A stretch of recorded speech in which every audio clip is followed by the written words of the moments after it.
Hello दोस्तों, जिन जिन लोगों को भी पारस डिफेंस का आईपीओ अलॉट हो चुका है उन लोगों को लिस्टिंग डे वाले दिन क्या स्ट्रेटजी अपनानी है। मतलब इसको लॉन्ग टर्म के लिए होल्ड करना है या लिस्टिंग गेंस लेकर एग्जिट हो जाना है, उनको क्या स्ट्रेटजी अपनानी चाहिए। तो दोस्तों उससे पहले हम बात करेंगे कि इसका आज की तारीख में ग्रे मार्केट का प्रीमियम कितना चल रहा है, जिससे क्या है कि हमें पता चल पाएगा कि इस पर हमें लिस्टिंग गेंस कितना मिलने वाला है। और दोस्तों बात करेंगे कि इसकी लिस्टिंग डेट कब है और शेयर जो है हमारे डीमेट अकाउंट के अंदर कब आएंगे। तो दोस्तों सबसे पहले बात करें इसके ग्रे मार्केट के प्रीमियम की, तो उसका आज की तारीख में जो ग्रे मार्केट का प्रीमियम चल रहा है 230 रुपए पर शेयर, मतलब एक शेयर पर हमें 230 रुपए फायदा बता रहा है। तो ये 85 शेयर का लॉट है, मतलब 85 शेयर का लॉट है।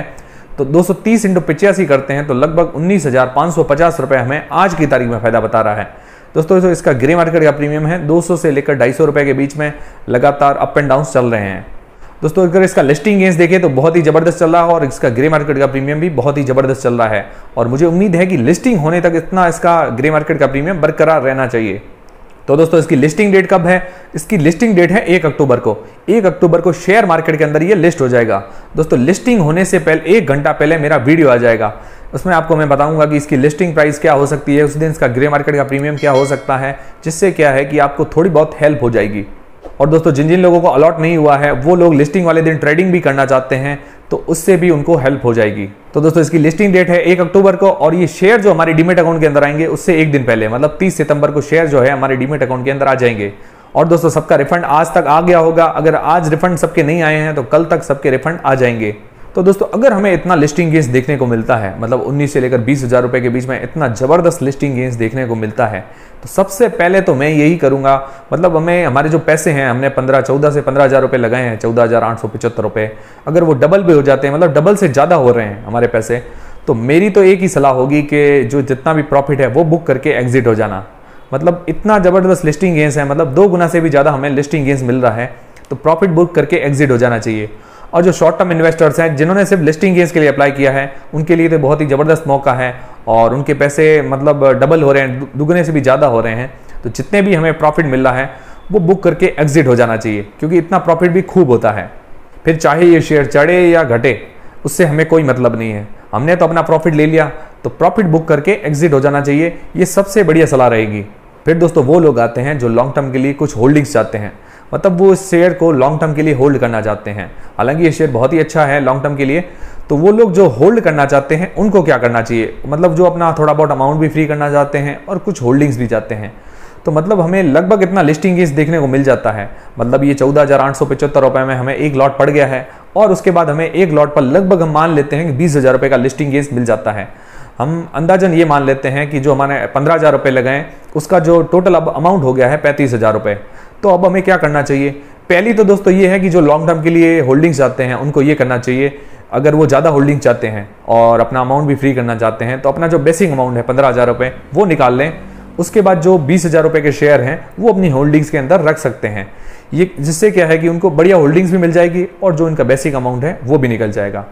और कुछ लोग वो चाहते हैं कि उनको कुछ प्रॉफिट भी मिले, उनका बेसिक अमाउंट भी निकल जाए और उसके अलावा कुछ होल्डिंग्स भी मिल जाए, तो उनको क्या करना चाहिए? मुझे लगता है उनको 5 से लेकर 10,000 रुपए के बीच में अपना जो प्रॉफिट है वो बुक कर लेना चाहिए। मान लो अगर हमें 20,000 रुपए का प्रॉफिट देखने को मिलता है तो अगर मान लो वो 35,000 रुपए पूरे टोटल अमाउंट हो चुका है तो हमें क्या करना चाहिए? 20 से 25,000 रुपए का जो अमाउंट है उसके जो शेयर हैं वो हमें सेल कर देने चाहिए, जिससे क्या है कि बेसिक अमाउंट भी निकल जाएगा और 5 से 10,000 रुपए के बीच में हमारा प्रॉफिट भी देखने को मिल जाएगा और पीछे जो 10,000 रुपए के शेयर बचे हैं उसमें हमें होल्डिंग्स भी मिल जाएगी, जिससे क्या है कि हमारा पोर्टफोलियो भी अच्छा बिल्ड हो जाएगा और हमारा रिस्क भी 0% हो जाएगा।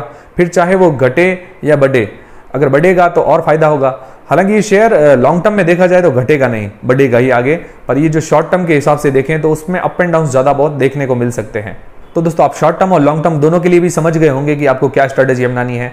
सबसे पहले मैंने शॉर्ट टर्म के लिए बताई कि हमें शॉर्ट टर्म के लिए जो लिस्टिंग गेंस के लिए अप्लाई करते हैं उनको क्या है कि जितना भी लिस्टिंग गेंस मिले उतना प्रॉफिट बुक करके एग्जिट हो जाना चाहिए। और दोस्तों जो लोग लॉन्ग टर्म की होल्डिंग चाहते हैं उनको थोड़े बहुत शेयर रख लेने चाहिए अपनी होल्डिंग्स में और बाकी जो है अपना अमाउंट फ्री कर देना चाहिए। तो दोस्तों मुझे लगता है कि ये वाली लिस्टिंग डे स्ट्रेटेजी सुनकर आपका माइंड काफ़ी हद तक क्लियर हो गया होगा कि अब आपको क्या स्ट्रेटेजी अपनानी है। और दोस्तों कुछ लोग ऐसे भी होते हैं जो अपना पूरा का पूरा अमाउंट लॉन्ग टर्म के लिए होल्ड करना चाहेंगे। तो दोस्तों लॉन्ग टर्म के लिए ये कंपनी कैसी रहेगी? सबसे पहली तो ये बात, इसकी जो लिस्टेड कंपनियां हैं उनके अंदर इसका कोई भी कंपटीटर नहीं है। मतलब ये पहली अपने एरिया के अंदर पहली कंपनी है जो शेयर मार्केट के अंदर लिस्ट हो रही है, तो इसका कोई भी कंपटीटर नहीं अभी। और इसके लिए बहुत ही ज़बरदस्त फायदा है। और दूसरा इसका फाइनेंशियल परफॉर्मेंस देखें तो फाइनेंशियल परफॉर्मेंस बहुत ही अच्छा चल रहा है, मतलब इसके टोटल एसेट्स, रेवेन्यू और इसका प्रॉफिट साल दर साल बढ़ रहा है। तो ये फाइनेंशियली बहुत ही मजबूत कंपनी नज़र आ रही है।